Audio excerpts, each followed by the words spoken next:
Olá, eu sou o Tiago Torres e neste módulo 0 gratuito do curso do Segredos do Ciclismo eu vou mostrar-te a metodologia simples e eficaz usada por ciclistas comuns que vai acelerar o teu desempenho em competição. Eu vou mostrar-te um método simples e prático que traz resultados palpáveis e que não só te permite desfrutar do teu gosto pelo ciclismo, como também te vai dar a autonomia necessária para gerir com rigor toda a tua temporada sem depender de terceiros. Alguns ciclistas procuram um método que os faça sentir seguros nas suas decisões, algo que eles possam usar sempre que quiserem, onde se possam basear em conhecimentos técnicos e fundamentos corretos para fazerem as suas próprias escolhas da forma mais acertada, sem terem de ficar a pensar se fizeram ou não fizeram o treino certo. Algo que os permita improvisar nos treinos a qualquer momento, sem que ele perca o sentido ou a eficácia. Outros ciclistas procuram um método que lhes dê mais tempo livre para fazerem outras coisas que gostam, sem se sobrecarregarem a sua rotina nem o tempo dedicado à família. Eles procuram um método que os faça chegar aos treinos de grupo ao final de semana e ver o quão estão bem melhores e também deixar os seus colegas de treino muito curiosos para saberem como conseguiram progredir tanto em tão pouco tempo de treino. Imagina o que aconteceria se nunca mais tivesses de ir a sofrer na roda dos teus colegas de treino aos domingos. Se nunca mais te sentisses horrível por seres um dos primeiros a ficar para trás nas subidas. Imagina um método que te possibilita chegar mais na frente nas competições. Algo que te mostre que, com os mesmos recursos, podes ter um desempenho bem superior. Neste módulo 0 do Segredos do Ciclismo, eu vou mostrar-te os fundamentos do meu método e também alguns estudos de caso que te vão mostrar o porquê de ser importante seguir esta metodologia para que qualquer ciclista de competição possa impulsionar o seu desempenho na modalidade. E se tu olhares bem de perto para alguns desses estudos de caso, vais ver que algumas dessas pessoas usaram o Segredos do Ciclismo para conseguirem a autonomia que sempre desejaram. Poderem treinar menos tempo e ainda obter melhores resultados nas competições. E antes de te mostrar como funciona esta metodologia, deixa-me mostrar-te a história de um desses ciclistas. História é essa que tem várias coisas em comum com outros ciclistas amadores e talvez tenha várias coisas em comum contigo também. Olá pessoal, eu sou o Carlos Gaetano, vim aqui para vos mostrar como é que eu era antes do segredo do ciclismo e agora depois. Antes era isto, deixava-me dormir autenticamente, era uma monotonia de treino, não sabia o que é que havia de fazer. Agora vou ver como é que é.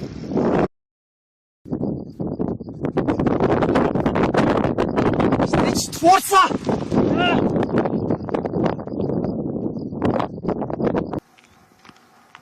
E até já faço sprints!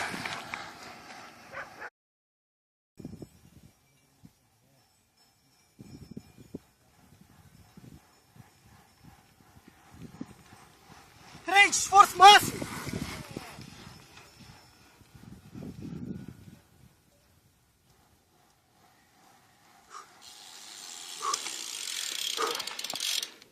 Bom pessoal, como vês, este é só um pequeno exemplo dos muitos treinos que faço. Como disse anteriormente, não sabia fazer nada disto, andava sempre igual. Agora, quando saio de casa, faço o meu próprio plano de treinos. Como podem ver, o melhor treinador de ciclismo atualmente sou eu o meu próprio treinador, não tenho que dar satisfações a ninguém. Tenho umas folhas de registro onde consigo controlar o peso, a frequência cardíaca e todos os treinos que faço. Trabalho por turnos, consigo ajustá-los à minha melhor maneira. Por isso já sabem, Segredos do Ciclismo, se quiserem aprender mais, é uma boa ajuda. Agora, adeus, porque eu tenho que ir treinar.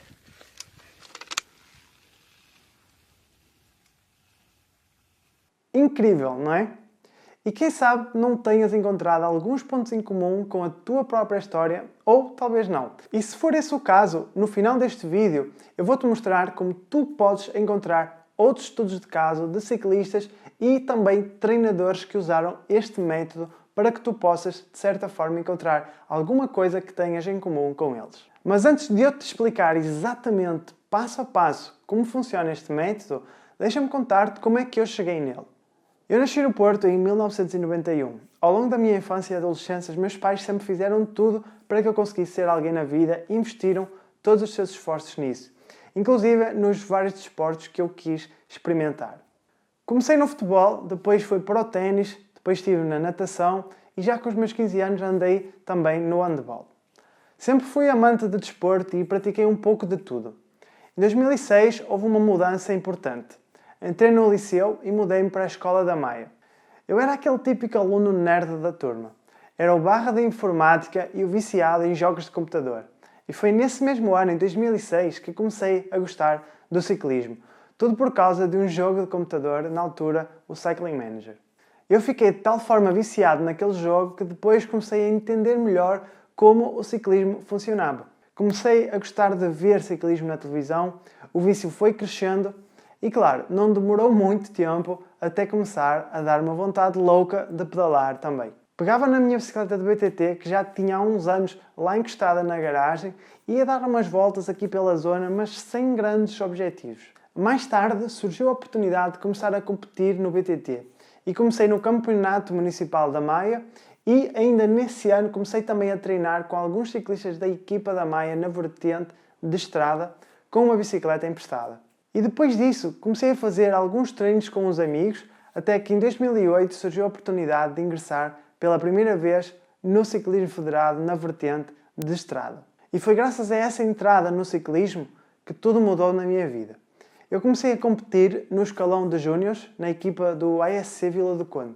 No primeiro ano de competição, o meu treinador dava-me algumas indicações gerais de treino, algo deste género. Vais fazer 80 km com 3 subidas de 6 minutos e finalizas o treino com 8 sprints de 100 metros. Para mim, que estava no início, ainda tinha muito que aprender, foi fácil de implementar.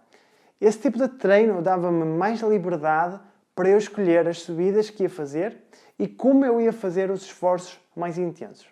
Não havia cá grandes indicações de quanto tempo vais recuperar entre as séries ou de quanto em quanto tempo tinha de sprintar. As instruções eram todas sem grande rigor metodológico, mas eram dicas bastante práticas e, como é óbvio, uma vez que eu não tinha uma grande preparação, esse método surtia bastante efeito. Ainda para mais, deixava-me contente e motivado, pois eu podia escolher como é que ia treinar. Só que quando eu comecei a treinar mais, aquele tipo de treino deixou de fazer tanto efeito. Eu sentia-me estagnado. Ao início pensei que era da pouca quilometragem dos treinos. Então eu fazia treinos de 120 km por vezes à chuva, sozinho, pois eu achava que se eu treinasse mais, eu ia andar mais. Mas continuava a não ter grande retorno. Durante aquele ano, o meu rendimento nas provas caiu bastante e eu só me lembro de tirar um bom resultado num circuito já perto do final da época. No ano seguinte, em 2009, a equipa contratou um treinador bastante credenciado. Tínhamos uma equipa muito boa e o staff queria apostar forte nos júniores nesse ano. Os treinos que ele me prescrevia eram totalmente diferentes. Todos os treinos eram controlados com muito rigor, graças às zonas de frequência cardíaca que eu tinha de seguir. Este tipo de treino surtiu muito mais resultado. Na primeira parte da época eu tive um salto de performance muito significativo e discutia os lugares da frente. No entanto, à medida que a temporada foi passando, eu fui perdendo rendimento, particularmente nas subidas, que era aquilo onde eu sempre fui bom. Eu não conseguia entender o que eu estava a fazer de errado, pois eu seguia sempre as zonas de treino direitinhas como o treinador me dizia para fazer. Só que à medida que eu ia acumulando competições, ia ficando cada vez mais fraco nas subidas. Sentia que estava a perder potência. Vi os meus adversários começarem a subida num ritmo tão alto que eu acabava por descolar passado pouco tempo. No final desse ano, arrumei a bicicleta e deixei a competição. Comecei a pensar, se eu nunca tinha sido grande coisa nos júniores, de que me adiantava ir para os sub-23, se depois ia ser mais um dos que lá andavam sem ter resultado. E depois de ter saído do ciclismo, fiquei sempre a pensar na seguinte pergunta: porquê é que eu falhei enquanto ciclista? O que é que eu fiz de errado? E foi então que o curso de desporto que fiz entre 2009 e 2012 me abriu a mente e trouxe todas as respostas que eu estava à procura. Foi na faculdade que eu descobri o que eu tinha feito de errado e tudo por culpa da minha professora da metodologia do treino, a professora Clarice Martins, e uma professora de Fisiologia do Treino, Eduardo Oliveira. Foram eles que me abriram a porta para um mundo até então desconhecido.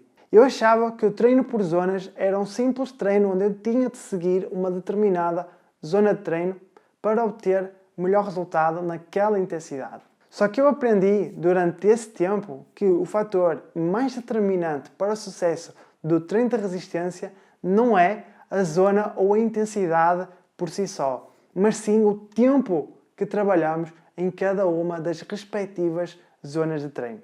Durante todo esse tempo em que estava a fazer o curso de desporto, nunca deixei o ciclismo, já que me mantive na equipa técnica como preparador físico. Além disso, também fui-me mantendo atualizado. Fiz na altura o curso de treinador de grau 1 e, recentemente, em 2015, terminei o grau 2 pela Federação Portuguesa de Ciclismo. Ao longo destes já mais de 6 anos a aplicar e a testar o que aprendi com a equipa de ciclismo, eu percebi que tinha encontrado a solução que há muito eu estava à procura.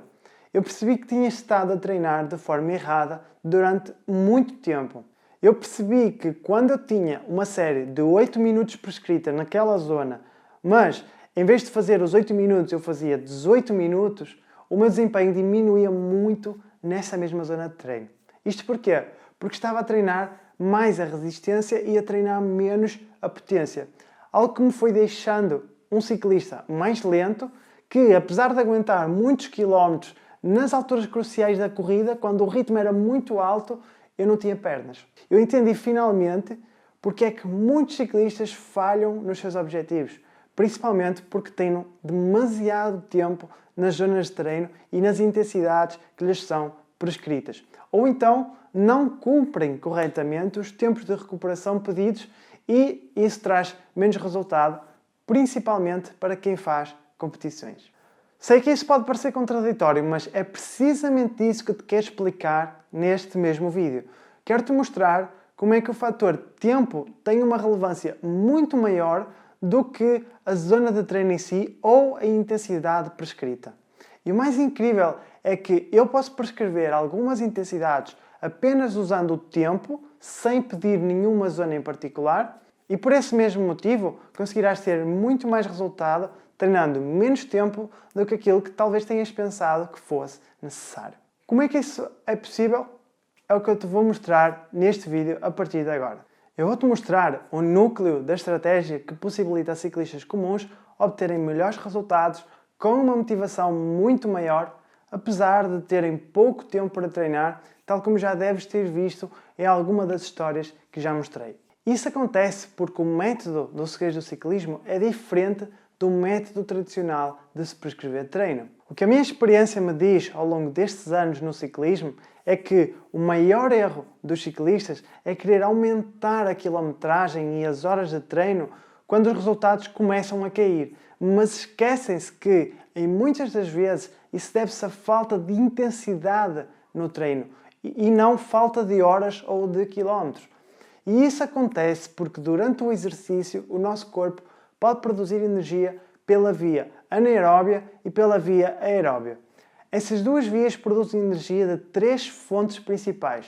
Resumidamente, essas 3 fontes são a CP, ou creatina fosfato, a glicogênio ou glicogênio e as gorduras. O que elas têm de diferente entre si é que cada uma é acionada mais rapidamente que a outra, sendo a creatina fosfato a mais rápida a chegar ao músculo, a glicose a segunda mais rápida e, por fim, as gorduras que demoram algum tempo a começar a produzir efeitos satisfatórios. Imagina que a nossa energia se resume a 3 tubos de ketchup diferentes.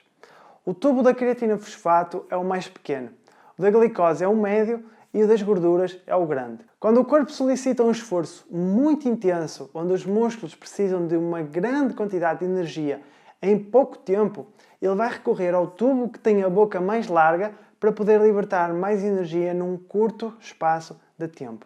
Isso faz com que, em contrapartida, ele se esgote também muito rapidamente, já que o seu reservatório é muito pequeno. Quando acabam as reservas de creatina fosfato e o corpo continua a pedir muita energia porque o exercício é muito intenso, nesse caso ele vai utilizar a segunda fonte mais rápida, onde consegue energia através do tubo da glicose, que tem uma boca um pouco mais pequena e que por esse motivo não traz a mesma quantidade de energia de uma só vez.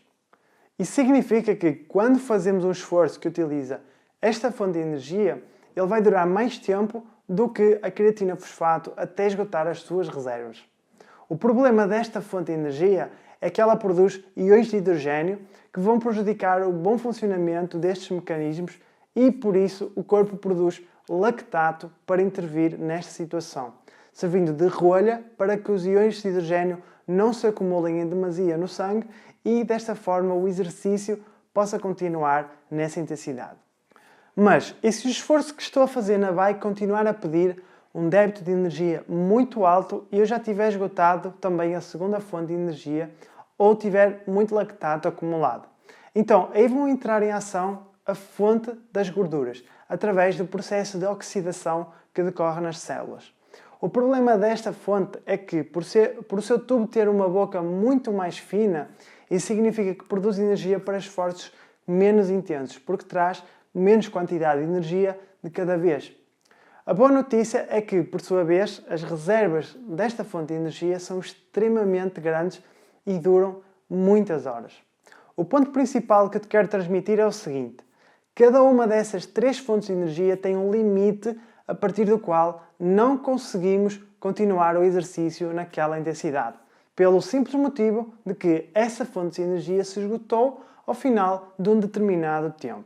Logo, automaticamente o corpo vai utilizar uma fonte de energia mais lenta para continuar o esforço e é obrigado a reduzir a intensidade do exercício à custa disso, sob pena de ficarmos completamente vazios de forças, como provavelmente já deve ter acontecido contigo, pelo menos alguma vez que foste andar de bicicleta. Por isso é que, quanto mais tempo nós tentarmos trabalhar numa determinada intensidade, mais o nosso rendimento vai tender a diminuir com o tempo e quanto mais tempo nós tentarmos manter o esforço, mais rapidamente vamos esgotar as reservas de energia que nos permitem produzir aquele tipo de esforço. E é aqui que está o cerne da questão.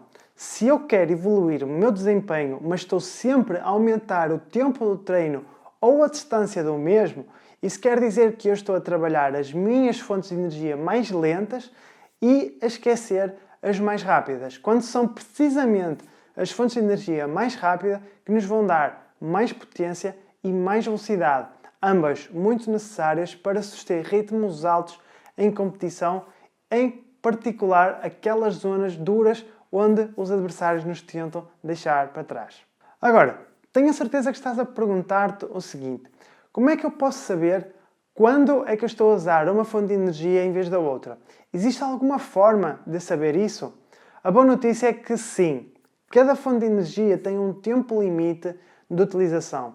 Isso facilita muito na hora de programar os treinos e torná-los mais eficazes. Só que, antes de vermos isso, temos de perceber quais são as principais capacidades físicas que existem e como elas estão distribuídas pelas várias fontes de energia, para depois podermos ver quanto tempo temos para trabalhar cada uma delas. Vamos então ver primeiro quais são essas capacidades físicas. Temos o pico de potência, que é um exercício de velocidade. Temos a potência anaeróbia, que é uma resistência de muito curta duração. Temos a potência aeróbia, que é uma resistência de média duração. Temos a endurance, que é uma resistência de longa duração. E temos a capacidade aeróbia, que é uma resistência de muito longa duração. Agora, vamos ver quais as suas fontes de energia que lhe correspondem. O pico de potência utiliza a creatina fosfato. A potência anaeróbia utiliza a glicose.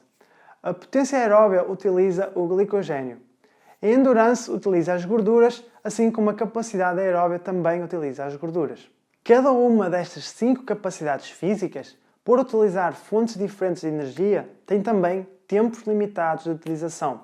Por isso devemos saber gerir bem o nosso esforço de acordo com a limitação de cada uma. Vamos ver agora qual o tempo necessário para trabalhar cada uma delas. O pico de potência é um esforço até 10 segundos.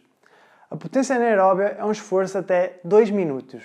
A potência aeróbia, em média, dura 12 minutos. A endurance é um esforço até 40 minutos sensivelmente. E a capacidade aeróbia tem um tempo indeterminado. Isso significa que, quando eu estou a trabalhar séries de 8 minutos, estou a estimular a utilização de glicogênio, o que me permite fazer um esforço mais intenso. Mas se eu prolongar esse esforço de 8 minutos até, por exemplo, 18 minutos, já estou a trabalhar a endurance, porque o corpo passou a utilizar as gorduras e a nossa capacidade de produzir potência começa a diminuir ao utilizar essa fonte. A conclusão a que provavelmente já chegaste é a seguinte: talvez a forma como tens treinado até aqui esteja a estimular mais as fontes lentas de energia, ou se quiseres, as fontes da via aeróbia. O segredo para ter mais resultado é fazer precisamente o processo inverso, ou seja, treinar menos tempo para que possamos estimular as fontes mais rápidas de energia. Como já deves ter entendido, quando o treinador te pede para fazeres aquele treino com um determinado número de séries em cada zona de treino, ele basicamente está a querer que faças o seguinte. Quando ele te pede um treino de zona 5, ele quer que desenvolvas o pico de potência. Na zona 4, a potência anaeróbia. Na zona 3, desenvolves a potência aeróbia. Na zona 2, desenvolves a endurance. E na zona 1, desenvolves a capacidade aeróbia. O que significa que cada zona de treino tem um tempo ótimo no qual deve ser trabalhado. Zonas mais altas devem ter um limite de tempo adequado à capacidade que lhe corresponde, porque quando estendemos o tempo daquela zona de treino, estamos a trabalhar numa outra capacidade. Mesmo que a frequência cardíaca até esteja dentro daquela zona programada, a fonte de energia utilizada já é diferente e isso vai interferir diretamente no resultado final. E é por essa razão que muitos ciclistas não conseguem ter sucesso no seu treino, porque treinam de forma desajustada em relação ao que precisam para evoluir no ciclismo. Assim, a solução é fazer treinos específicos em cada uma das zonas durante a semana, respeitando os tempos limite de cada uma. Assim podemos ter melhor resultado treinando apenas o tempo estritamente necessário. Mas lembra-te de um detalhe importante. A partir de agora, com esta informação que te dei, sempre que fores planear os teus treinos, deves ter em conta que, quanto maior for a zona de treino em que vais treinar, menos tempo as séries devem ter para preservares a qualidade do treino e não corres o risco de passares a desenvolver uma capacidade física diferente da que tinhas pensado à partida. O que significa que, tal como eu, vais dar mais ênfase à resistência e ter menos potência, menos velocidade e ver os teus adversários ir embora nas subidas. Bom, espero que este vídeo te tenha ajudado a entender um pouco melhor como eu ensino os meus alunos a prescrever os treinos. No próximo vídeo eu vou dar continuidade ao que ensinei até aqui e vou mostrar-te a importância de variar os parâmetros de treino para que possas dar estímulos mais eficientes e assim manter um bom rendimento por mais tempo ao longo do ano. Coisa que muitos ciclistas têm dificuldade em fazer. Tenho certeza que vais ficar surpreendido com o que vais ver, porque talvez estejas a limitar muito o teu potencial, treinando sempre da mesma forma, quando podes evoluir muito mais se treinares de forma combinada e, acima de tudo, podes competir de uma forma mais segura e confiante. Por isso, não percas a oportunidade. Está atento ao teu e-mail, pois eu vou enviar-te o próximo vídeo brevemente. E se gostaste deste vídeo, pode ser que tu sejas uma das pessoas que se quer aprofundar no método do Segredos do Ciclismo. E se for esse o caso, eu queria te pedir duas coisas. A primeira coisa é inscrever-te no meu canal do YouTube. Ao assinar o meu canal do YouTube, vais ter acesso a vídeos com dicas, estudos de caso e outros conteúdos relevantes. E além disso, irás receber todas as semanas um novo vídeo com as dicas de ciclismo mais quentes que partilho com todos os ciclistas que seguem o meu trabalho. Para te inscreveres no canal é muito simples. Alguns aqui neste vídeo ou até por baixo do vídeo tem um botão que diz inscrever. Basta passar o rato por cima e clicar em assinar e pronto, está feito. Já te inscreveste? Ótimo, muito obrigado. A segunda coisa que te quero pedir é que deixes o teu comentário aqui por baixo desta página. Deixa aqui a tua opinião sincera sobre o que achaste do que ensinei aqui. Partilha comigo a tua experiência e como este novo conceito que aprendeste pode ser aquilo que precisas para mudar de vez a tua forma de treinar. É muito importante para mim ver o teu comentário para eu perceber se o conteúdo está realmente a ser útil para ti ou se ficaste eventualmente com alguma dúvida. Um grande abraço e vemo-nos no próximo vídeo.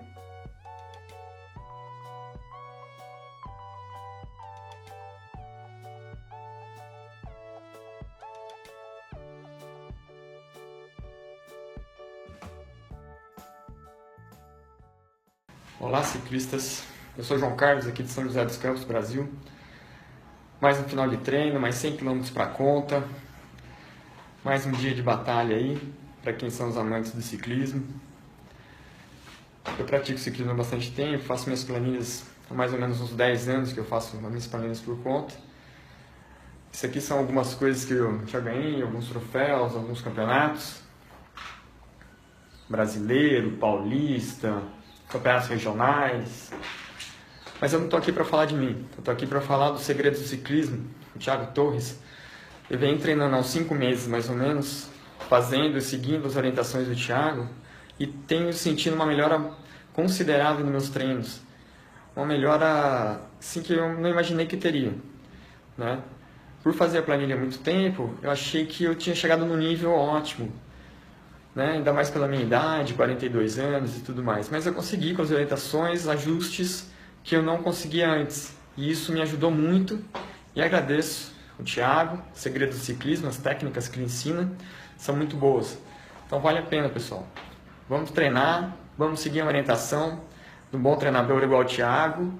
E é isso aí, pedal para baixo, sem fingimento. Até mais, galera.